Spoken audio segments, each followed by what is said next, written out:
Hello दोस्तों, सीने decoded में आपका स्वागत है।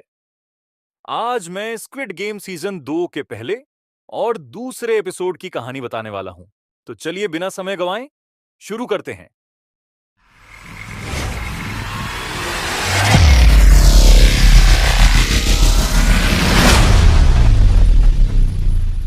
गिहान अमेरिका जाने के लिए प्लेन पकड़ने ही वाला होता है, लेकिन उससे पहले वह बिजनेस कार्ड पर दिए गए नंबर पर कॉल करता है।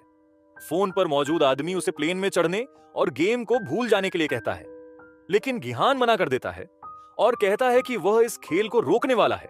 तभी उसे एहसास होता है कि उसके शरीर में एक ट्रैकर लगा हुआ है।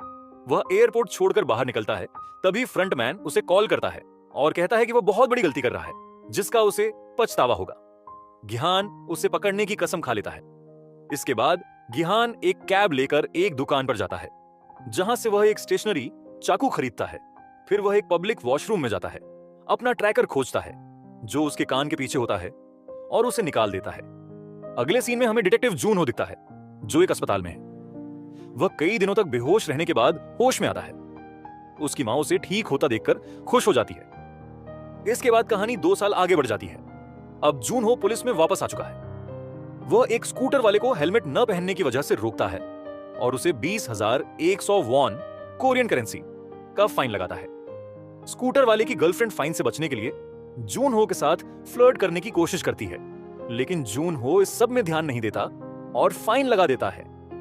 स्कूटर वाला गुस्से में अपनी गर्लफ्रेंड को छोड़कर अकेला निकल जाता है। बाद में जून हो का चीफ उसे लंच के लिए बुलाता है।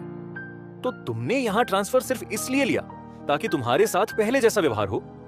खाने के दौरान चीफ जून हो से कहता है कि वह फिर से मेजर क्राइम्स यूनिट में लौट आए, लेकिन जून हो अब भी उससे नाराज है क्योंकि उसने स्क्विड गेम के बारे में उसकी बातों पर भरोसा नहीं किया था। जून हो के पास कोई ठोस सबूत नहीं था, बस उसके कंधे में फंसी गोली थी। जब उसका फोन समुद्र में डूब गया तो उसकी सभी तस्वीरें और वीडियो भी चले गई। तुमने बिना परमिशन के गन उठा ली और अकेले मिशन पर निकल गए। फिर कुछ दिनों बाद हम तुम्हें अधमरा हालत में मिले। जब हमें पता चला कि तुम ठीक हो रहे हो तो तुम्हें नौकरी से निकालने की बात होने लगी, लेकिन मैंने तुम्हें बचा लिया। जून हो सार्केस्टिकली कहता है, सर, मैं आपको सलाम करता हूं। मैं हमेशा आपका एहसानमंद रहूंगा। आप मेरे लिए हमेशा हीरो रहेंगे। चीफ पूछता है कि शूटर का चेहरा जून हो को याद है या नहीं। अपने भाई को बचाने के लिए जून हो झूठ बोलता है और कहता है कि उसे कुछ याद नहीं। शाम को एक यंग कपल किसी मोटल में रात बिताने की जगह ढूंढ रहे होते हैं। वे एक पुराने और सुनसान मोटल में पहुंचते हैं, लेकिन जल्द ही उनके बीच झगड़ा हो जाता है। लड़की कहती है कि वह किसी और जगह जाना चाहती है जो ज्यादा मजेदार होगी। लड़का गुस्से में पूछता है, तुम्हें कैसे पता कि वो जगह बेहतर होगी? किसने बताया? लड़की जवाब देती है, मुझे बस पता है। ओ हाँ, तो तुम अचानक मोटल एक्सपर्ट बन गई। जैसे ही वे वहां से निकलते हैं, हमें गिहान दिखता है जो उन्हें सर्विलांस कैमरों से देख रहा होता है। अब पता चलता है कि वह एक सुनसान मोटल में छुपकर रह रहा है और समाज से दूर हो चुका है। तभी डोरबेल बजती है, लेकिन कैमरों में कोई नहीं दिखता। गिहान गन उठाता है और सतर्क होकर दरवाजा खोलता है। एक अनजान आदमी दरवाजे के नीचे एक बिजनेस कार्ड सरका देता है। गिहान दरवाजा खोलता है और गन तानता है, लेकिन सामने फ्रंट मैन खड़ा होता है। फ्रंट मैन सांगवू और सैबुक के कटे हुए सिर दिखाता है, लेकिन यह सब गिहान का एक डरावना सपना होता है। डोरबेल फिर बजती है। गिहान कैमरों को चेक करता है तो उसे पहला सीजन वाला उसका कर्जदार आदमी दिखता है, लेकिन इस बार वह गिहान के लिए काम कर रहा है और उस सेल्समैन को ट्रैक कर रहा है जो लोगों को गेम में भर्ती करता है। गिहान अपने आदमी से कहता है, हमने मेट्रो लाइन 1 से 4 तक सबवे स्टेशनों की जांच कर ली है। फिर वह उसे और लोगों को हायर करने के लिए कहता है और एक पैसे से भरा बैग देकर ऑपरेशन जारी रखने को कहता है। गिहान समझाता है कि 3 साल पहले उसे भी इसी समय भर्ती किया गया था, जिसका मतलब है कि गेम्स फिर से शुरू होने वाले हैं। लोन शार्क अपनी टीम को अलर्ट रहने का आदेश देता है। कुछ लोग इस मिशन को बेतुका बताते हैं, लेकिन लोन शार्क समझाता है कि पिछले कुछ सालों में कई कर्जदार रहस्यमय तरीके से गायब हो गए हैं। अगर हमें पता नहीं चला कि यह सब क्या हो रहा है तो मेरा बिजनेस भी खतरे में पड़ जाएगा।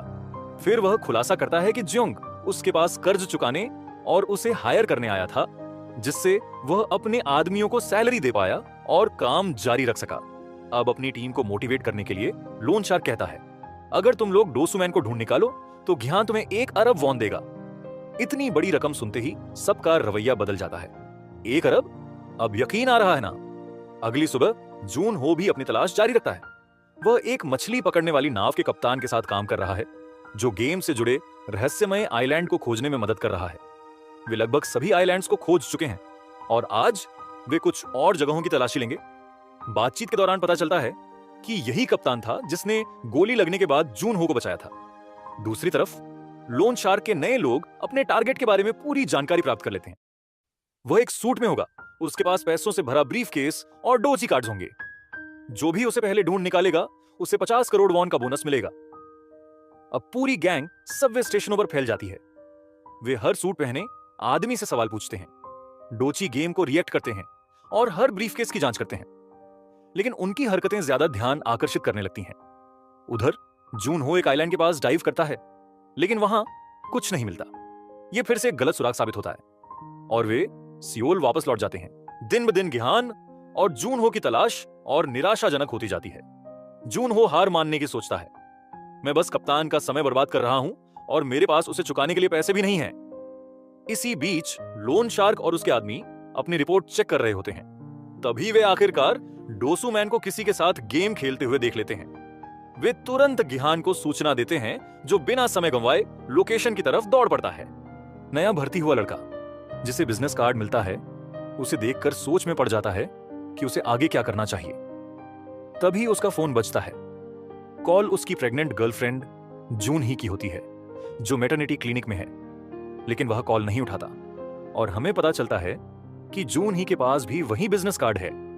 कुछ देर बाद वह चौंकाने वाला फैसला लेती है। वह डॉक्टर की अपॉइंटमेंट छोड़कर गेम में शामिल होने के लिए निकल जाती है। उधर डोची मैन एक दुकान से भारी मात्रा में ब्रेड और लॉटरी स्क्रैच टिकट खरीदता है।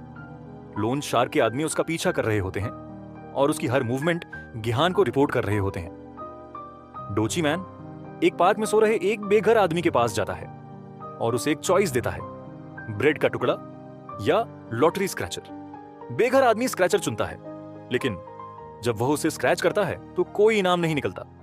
डोची मैन अगले बेघर व्यक्ति के पास जाता है और यही ऑफर दोहराता है। हर बार लोग स्क्रैचर चुनते हैं, लेकिन कुछ नहीं जीतते। अंत में वह अपने बैग से बची हुई सारी ब्रेड जमीन पर फेंक देता है। मैंने तुम्हें पहले ही एक चॉइस दी थी और तुमने दूसरा ऑप्शन चुना था। गुस्से में वह ब्रेड को पैरों से कुचलने लगता है, जबकि बेघर लोग हैरानी और ईर्ष्या भरी नजरों से उसे देखते रहते हैं।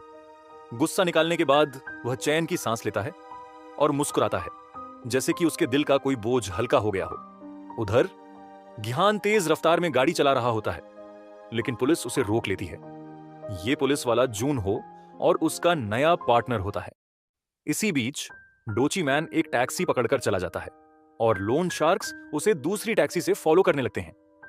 गिहान को ट्रैफिक टिकट मिलने के बाद वह तेजी से वहां से निकल जाता है। जून हो को शक होता है और अपने पार्टनर का फोन चेक करता है। वह देखता है कि गाड़ी का ड्राइवर गिहान था। गिहान के आने से पहले लोन शार्क्स खुद ही डोची मैन का सामना करने का फैसला करते हैं, लेकिन डोची मैन उन्हें आसानी से हरा देता है और बेहोश कर देता है।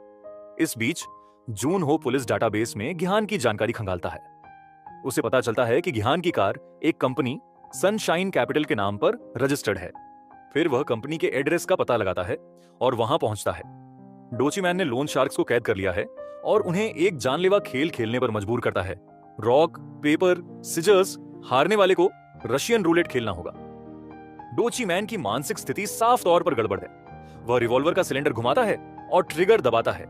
चैम्बर खाली होता है, इसीलिए गेम जारी रहता है। डर को बढ़ाने के लिए वह गन में 4 गोलियां डाल देता है, सिर्फ एक चैम्बर खाली छोड़ता है। अब लोन शार्क्स बुरी तरह कांपने लगते हैं। बॉस को एहसास हो जाता है कि यह गेम जानलेवा साबित होगा, इसलिए वह अपने साथी की जान बचाने के लिए खुद को कुर्बान कर देता है। डिस्क्वालिफाइड। डोची मैन उसे ठंडे दिमाग से गोली मार देता है और फिर बचे हुए लोन शार्क की तरफ मुड़ता है। बधाई हो, अब मैं तुमसे बात करने के लिए तैयार हूं। इस बीच जून हो लोन शार्क के वेयर हाउस में पहुंचता है। वह अंदर घुसकर जांच करता है और एक सूट पहने हुए एक मैनिकिन को देखता है, जिसके ऊपर एक बिजनेस कार्ड लगा होता है। तभी वेयर हाउस का एक स्टाफ मेंबर अंदर आता है और फोन पर किसी से बात करने लगता है। जून हो उसे छिपकर सुनता है। बॉस ने आखिरी बार डोची मैन को जहां देखा था, वहां पूरी टीम को भेजो और हथियार साथ लाना मत भूलना। अब जून हो को अगली जगह का पता चल गया है। जून हो अपनी खोज में आगे बढ़ता है और कुछ दस्तावेज ढूंढ निकालता है जिनमें उस मोटल का पता लिखा होता है जहां गिहान छिपा हुआ है। थोड़ी देर बाद गिहान वापस मोटल लौटता है और देखता है कि बाहर का साइन बोर्ड अब जल रहा है। सावधानी से अपने कमरे में घुसता है तो देखता है कि डोची मैन पहले से वहां उसका इंतजार कर रहा है। गिहान अपने बॉस से मिलने की मांग करता है, लेकिन डोची मैन सिर्फ इतना कहता है कि वह उसका संदेश आगे पहुंचा देगा। बातों बातों में डोची मैन अपना अतीत बताने लगता है। वह पहले गेम्स में स्टाफ के तौर पर काम करता था, सर्कल मास्क पहनता था और एलिमिनेटेड प्लेयर्स के शवों को जलाने की जिम्मेदारी उसकी थी। ये लोग इंसान नहीं हैं, ये बस कचरा हैं, बेकार, दुनिया में इनका कोई मकसद नहीं। मैं खुद को यही समझाता था और जी जान से मेहनत करता रहा। धीरे धीरे उसे प्रमोशन मिला, बंदूक मिली और ताकत का एहसास हुआ। ऐसा लगा जैसे पहली बार किसी ने मुझे वाकई में पहचाना हो। फिर एक दिन उसे एक आदमी को मारने का ऑर्डर मिला। वो आदमी जाना पहचाना लगा। जब उसने ध्यान से देखा तो पता चला कि वह उसका खुद का पिता था। उसी वक्त उसे एहसास हुआ कि वह इस काम के लिए एकदम सही था। गिहान ठंडे लहजे में कहता है, तू कुछ नहीं है, बस अपने मालिकों का वफादार कुत्ता। तभी जून हो मोटल पहुंचता है और अपनी कार पार्क कर दूर से सब कुछ देखता है। डोची मैन गिहान को रशियन रूलेट खेलने की चुनौती देता है, लेकिन इस बार खेल और खतरनाक होगा। इस बार हर बार ट्रिगर दबाने के बाद सिलेंडर नहीं घुमाया जाएगा, यानी 6 में से किसी भी एक मौके पर गोली जरूर चलेगी। गिहान राजी हो जाता है और खेल शुरू होता है। पहली बारी गिहान ट्रिगर दबाता है, चैम्बर खाली। दूसरी बारी डोची मैन ट्रिगर दबाता है, चैम्बर खाली। फिर से दोनों की बारी। अब सिर्फ 2 चैम्बर बचे हैं, यानी 50-50 चांस की अगली गोली चलेगी। डोची मैन गिहान की तरफ देखता है और कहता है, शायद अब तुम्हारे मन में आ रहा होगा कि सीधे मेरी तरफ बंदूक घुमा दूं और ट्रिगर दबा दूं। क्या फर्क पड़ता है गेम के रूल्स का? बस इस कमीने पर बंदूक तानता और उसकी गंदी शक्ल उड़ा देता। अगर तुम अपने सवालों के जवाब चाहते हो तो चाबी मेरी जेब में है, बस मुझे गोली मार दो और चाबी तुम्हारी होगी। लेकिन गिहान नियमों के मुताबिक खेलता रहता है। गिहान ट्रिगर दबाता है, पिस्तौल क्लिक करती है, फिर से खाली चैम्बर। वह रिवॉल्वर वापस डोची मैन को दे देता है, जो अब अपनी स्थिति की गंभीरता को समझता है। गिहान उसकी ही बात दोहराता है, रूल्स की किसे परवाह, अब बस तुम्हें ट्रिगर दबाना है और तुम मुझे यहीं खत्म कर सकते हो। लेकिन उससे पहले तुम्हें एक बात माननी होगी, तुम बस एक पालतू कुत्ते हो जो अपने मालिकों का हुक्म मानता है, उनकी मर्जी पर चलता है और अपनी पूंछ हिलाता है। डोची मैन अपनी इज्जत बचाने के लिए खुद को ही खत्म कर लेता है। जून हो गोलियों की आवाज सुनते ही मोटल में घुसता है। गिहान डोची मैन की जेब से एक बिजनेस कार्ड निकालता है, जबकि जून हो मोटल में कुछ और तलाशने लगता है। एक कमरे में उसे बांध कर रखा गया लोन शार्क मिलता है। वह जून हो से कहता है, गिहान रूम नंबर 410 में है। जून हो कमरे में घुसकर गिहान को गिरफ्तार करने की कोशिश करता है, लेकिन लोन शार्क उसे फायर एक्सटिंग्विशर से बेहोश कर देता है। लोन शार्क गिहान से कहता है कि वे पहले कभी नहीं मिले, लेकिन वह डोची मैन की तलाश में उसके लिए काम कर चुका है। उसका नाम वॉक है और वह गिहान की इज्जत करता है। मेरे बॉस ने तुम पर बहुत भरोसा किया था, तुमने खुद अपनी कर्ज की रकम चुकाई थी। जब वॉक अपने बॉस के मारे जाने का गम मनाता है, गिहान बिजनेस कार्ड पर लिखे पते को देखता है। यह एक क्लब का एड्रेस है। वॉक मोटल से सबूत मिटाता है और गिहान जून हो को बाथरूम में बांध देता है। गिहान और जून हो की बातचीत गिहान याद करता है कि जून हो ने गेम शुरू होने से पहले उसके घर पर मुलाकात की थी। जून हो सच स्वीकार करता है, मैं आइलैंड में घुसा था, मैंने तुमसे तुम्हारे भाई के बारे में भी पूछा था। गिहान चौंकता है, प्लेयर 456, यहां कोई हांगो नाम का आदमी है? जून हो बताता है, हम यहां असली नाम इस्तेमाल नहीं करते, लेकिन वो मैं था, क्वांगो मेरा बड़ा भाई है। गिहान सफाई देता है, मैंने डोची मैन को नहीं मारा, हमने गेम खेला था और वो हार गया। फिर वह जून हो को बताता है कि वह गेम्स को खत्म करना चाहता है और असली ऑपरेटर को खोज रहा है। जून हो बताता है कि गॉड्स उस आदमी को फ्रंटमैन कहते थे, लेकिन वह झूठ बोलता है कि उसने फ्रंटमैन का चेहरा कभी नहीं देखा। तुम जानते हो वो कैसा दिखता है? नहीं, उसने हमेशा मास्क पहना था। जून हो आगे बताता है कि उसका असली मकसद फ्रंटमैन को मारना नहीं, बल्कि इल नाम के साथी वीआईपीज को रोकना है। मैंने उनमें से एक को देखा था। गिहान संकोच करते हुए उसे अपनी टीम में शामिल कर लेता है। गिहान उन्हें एक गुप्त कमरे में ले जाता है जहां उसने ढेर सारा कैश रखा है। मैं इस पैसे का इस्तेमाल लड़ाई के लिए करूंगा, लेकिन वॉक और जून हो साफ कहते हैं हमें पैसों से कोई मतलब नहीं। हां, मैं भी सिर्फ बदला चाहता हूं। उस साइको ने मेरे बॉस को मारा और मुझे जबरदस्ती सब देखने पर मजबूर किया। जून हो बताता है कि आइलैंड में भारी हथियार बंद सुरक्षा है, हमें ज्यादा हथियार चाहिए। गिहान उन्हें अपना छुपा हुआ हथियारों का जखीरा दिखाता है। मोटेल में एक पूरी शूटिंग रेंज भी बनी हुई है। गिहान उनसे और लोगों की भर्ती करने को कहता है और सलाह देता है कि जून हो अपनी पुलिस की नौकरी छोड़कर मिशन पर पूरा ध्यान लगाए। सीन शिफ्ट होती है। एक लड़की अपनी कार में सो रही है।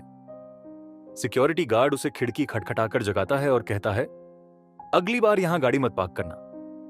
वह लड़की एम्यूजमेंट पार्क में मैस्कॉट का काम करती है। शिफ्ट के दौरान वह एक छोटी बच्ची को लॉलीपॉप देती है। ब्रेक के समय वही बच्ची स्टाफ रूम में घुस जाती है। स्टाफ जल्दी से अपने मास्क पहन लेते हैं। बच्ची बनी मैस्कॉट को अपना ड्राइंग दिखाती है और उसके हाथों पर निशान देखती है। फिर उसकी मां उसे लेने आ जाती है। एक स्टाफ मेंबर बताता है कि बच्ची के पिता कैरिकेचर आर्टिस्ट थे और उसे ब्लड कैंसर है। उसे बोन मैरो ट्रांसप्लांट की सख्त जरूरत है, लेकिन मैच मिलना बहुत मुश्किल है। यह सुनकर मैस्कॉट लड़की गहराई से प्रभावित होती है। शाम को गिहान छुपकर संगवो की मां को देखता है। अब वह सेओक के छोटे भाई को पाल रही है। लड़का उसे दादी बुलाता है। गिहान संतोष महसूस करता है कि लड़का अच्छे हाथों में है। फिर वह एक ब्रोकर से मिलता है जो सैबयोक की मां को नॉर्थ कोरिया से साउथ लाने में मदद कर रहा था। ब्रोकर बताता है, सैबयोक की मां हाल ही में जेल से छूटी है। वहां टीबी का प्रकोप था। अभी उसे ले जाना जोखिम भरा होगा। जब वह पूरी तरह ठीक होगी तभी हम आगे बढ़ सकते हैं। गिहान ज्यादा पैसे देकर प्रक्रिया तेज करने की पेशकश करता है, लेकिन ब्रोकर मना कर देता है। तुमने पहले ही बहुत पैसे दिए थे, मैं खुद देख लूंगा। गिहान चेतावनी देता है, मुझे तुम पर भरोसा था, इसलिए मैंने अपनी जिंदगी जोखिम में डालकर ये पैसे कमाए। ये पैसा मैंने सेब्योक के लिए बचाया है। फिर गिहान संगवू की मां का पता ब्रोकर को देता है, जहां सेब्योक का भाई रह रहा है। अगर मुझसे संपर्क ना हो पाए तो वहीं जाना। गिहान चुपचाप वहां से चला जाता है। मास्कॉट लड़की ब्रोकर से मिलने जाती है, जो उसे देखकर कहता है, ओह, फिर से तुम? उसका नाम नोयू है और वह अपनी बेटी को नॉर्थ कोरिया में ढूंढ रही है। नोयू बताती है कि जब वह दक्षिण कोरिया भागी थी तब उसकी बेटी सिर्फ 1 साल की थी। उसने एक अधिकारी को गोली मार दी थी, जिसके बाद उसे भागना पड़ा और अपनी बेटी को पीछे छोड़ना पड़ा। 1 साल की बच्ची बिना माता पिता के उत्तर कोरिया में कैसे जिंदा रह सकती है? यह सोचकर उसका दिल टूट जाता है। नोयू ब्रोकर को पैसों का बंडल देती है, लेकिन वह लेने से मना कर देता है। वह समझाता है कि उसने हर मुमकिन कोशिश कर ली, लेकिन कोई सुराग नहीं मिला। वह दुखी होकर कहता है, मुझे पता है कि यह कहना गलत है, लेकिन तुम्हें उसे भूलने की कोशिश करनी चाहिए। यही तुम्हारे पास आखिरी रास्ता है। उदास और टूटी हुई नोयू अपनी वैन में लौटती है और वहां बैठकर परिवार की एक फोटो देखती है, जिसमें वह, उसकी बेटी और उसका पति हैं।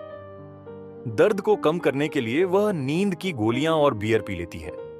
तभी एक अजनबी चुपचाप उसके पास आता है, उसे एक बिजनेस कार्ड पकड़ाता है और बिना कुछ कहे चला जाता है। अगली सुबह जूनहो अपनी भाभी की कब्र पर जाता है। वहां वह अपनी मां से फोन पर बात करता है। उसकी मां कहती हैं, अगर तुम्हारा भाई इन्हो जिंदा है तो वह अपनी पत्नी की कब्र पर जरूर फूल चढ़ाने आएगा। उसी शाम जूनहो की मां इन्हो के बारे में अपनी चिंताएं जाहिर करती हैं। वह कहती है कि कोई खबर नहीं है और उसे इस बात का अफसोस है कि उसने इन्हो की कभी मदद नहीं की। क्योंकि वह उसका सौतेला बेटा था। वह सोचती है कि शायद इन्हो अब भी उससे नफरत करता है, क्योंकि जब उसकी पत्नी बीमार थी तब उसने रिश्वत ली थी उसे बचाने के लिए, और इसी जुर्म की सजा उसे मिली थी। वह कहती है, इन्होंने तुम्हारी जान बचाने के लिए अपनी किडनी दी थी। फिर जब उसकी पत्नी अस्पताल में तड़प रही थी, मैं उसे बचाने के लिए अपने सारे अंग तक बेचने को तैयार थी। इसी मजबूरी ने इन्हों को गलत रास्ते पर धकेल दिया, और अब वह गायब है और तन्हा। इसी बीच छोटी लड़की फिर से मनोरंजन पार्क में लौटती है, लेकिन इस बार बनी मैस्कॉट उसे नजरअंदाज करता है और बिना कैंडी दिए चला जाता है। पता चलता है कि नोएल ने अपनी नौकरी छोड़ दी है और उसकी जगह किसी और ने वह कॉस्ट्यूम पहन ली है। जाते समय नोएल एम्बुलेंस और पैरामेडिक्स को छोटी लड़की को ले जाते हुए देखती है। एम्बुलेंस के चले जाने के बाद उसे लड़की की टोपी जमीन पर पड़ी मिलती है।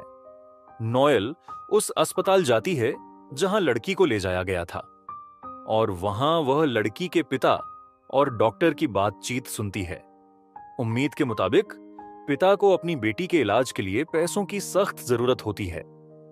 नोएल चुपचाप लड़की के वार्ड में जाती है, उसका हाथ पकड़ती है और हैरान रह जाती है कि वह लड़की उसे अपनी बेटी की याद दिलाती है। वह टोपी वहीं छोड़कर चुपचाप बाहर निकल जाती है। बाद में नोएल बिजनेस कार्ड पर लिखे नंबर पर कॉल करती है। फोन पर एक आदमी पता बताता है। उधर एक डेंटिस्ट गिहान का एक दांत निकालता है और उसकी जगह एक नकली दांत लगाता है जिसमें ट्रैकर छुपा होता है। बुआक गिहान को नए सदस्यों से मिलवाता है जो सभी पूर्व सैन्य कर्मी होते हैं, जैसे कि एक्स मरीन, स्पेशल फोर्स और पानी के अंदर हमला करने वाली टीम के सदस्य। वे लोग डेटी मैन के बिजनेस कार्ड पर लिखे क्लब में घात लगाकर हमला करने की योजना बनाते हैं।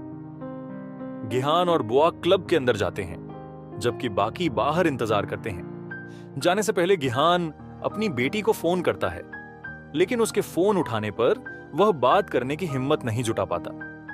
गिहान और उसकी टीम क्लब में पहुंचते हैं, जहां हैलोवीन पार्टी चल रही होती है। बुआक पास के एक स्टॉल से मास्क खरीदता है और दोनों क्लब में घुस जाते हैं, जबकि जुनहो बाहर कार में इंतजार करता है। अभी जुनहो क्लब के अंदर गुलाबी जंप सूट पहने कुछ कर्मचारियों को देखता है जो बिल्कुल उसी तरह के कपड़ों में होते हैं जैसे आइलैंड पर थे। वह उन्हें फॉलो करता है और गार्ड को बंदूक दिखाकर अंदर घुस जाता है। क्लब के अंदर कर्मचारी गुन के पास आते हैं और उसे अपने साथ ले जाते हैं, जबकि एक अन्य कर्मचारी वू को टेजर से बेहोश कर देता है। जुनहो उन्हें खोजने की कोशिश करता है लेकिन नाकाम रहता है। वह गिहान के ट्रैकर की मदद से उसका पीछा करता है, लेकिन तब तक बहुत देर हो चुकी होती है। गिहान पहले ही एक लिमोजीन में बैठा होता है और उसे कहीं ले जाया जा रहा होता है। लिमोजीन में फ्रंटमैन गिहान से एक गुल्लक स्पीकर के जरिए बात करता है। वह उसे खेल के आयोजकों से लड़ने से रोकने की कोशिश करता है, यह कहते हुए कि खेल तब तक खत्म नहीं होंगे जब तक पूरी दुनिया नहीं बदल जाती। इसी बीच गिहान की टीम लिमोजीन का पीछा करती है, लेकिन एक स्नाइपर उनकी कार के टायर पर गोली मार देता है और जुनहो की कार का एक पहिया बम से उड़ जाता है। ईयरपीस के जरिए जुनहो गिहान को बताता है कि वे अब पीछा नहीं कर सकते। गिहान ड्राइवर को गोली मारने की कोशिश करता है, लेकिन कार का शीशा बुलेट प्रूफ होता है। फ्रंटमैन गुन से कहता है, क्या तुमने सच में सोचा था कि इस छोटे से पिस्तौल के साथ खेल खत्म कर दोगे? गिहान के पास कोई और रास्ता नहीं बचता, इसलिए वह खुद को खेल में वापस भेजने की मांग करता है। फ्रंटमैन मजाक उड़ाते हुए कहता है, अभी कुछ देर पहले तो तुम खेल रोकने की बात कर रहे थे और अब वापस जाना चाहते हो। तुम्हारी वापसी देखकर अमीर दर्शकों को और मजा आएगा। अंत में गिहान को फिर से गैस दी जाती है। बेहोश होने से पहले कार का शीशा नीचे होता है और वह ड्राइवर की बगल में बैठे फ्रंटमैन को देखता है। फ्रंटमैन मुस्कुराते हुए कहता है, प्लेयर 456, खेल में फिर से स्वागत है। दूसरी ओर जुनहो हार नहीं मानता और प्लान भी शुरू करता है। इसी समय नोएल दिए गए पते पर पहुंचती है, जो एक शिपिंग कंटेनर होता है। वहां वह अपनी निर्धारित स्टॉल नंबर 11 पर जाती है और गुलाबी जंपसूट पहन लेती है। वह ट्रायंगल के चिन्ह वाला मास्क लगाती है जो उसके एग्जीक्यूशनर फांसी देने वाले के रोल को दर्शाता है। उसके हाथ में एक राइफल होती है जो उसे खेल के लिए तैयार होने का संकेत देती है। इसी के साथ एपिसोड 2 समाप्त होता है। अगला भाग देखने के लिए एंड स्क्रीन पर क्लिक करें और कमेंट में बताएं कि आपको दूसरा सीजन कैसा लग रहा है। मिलते हैं अगले एपिसोड में।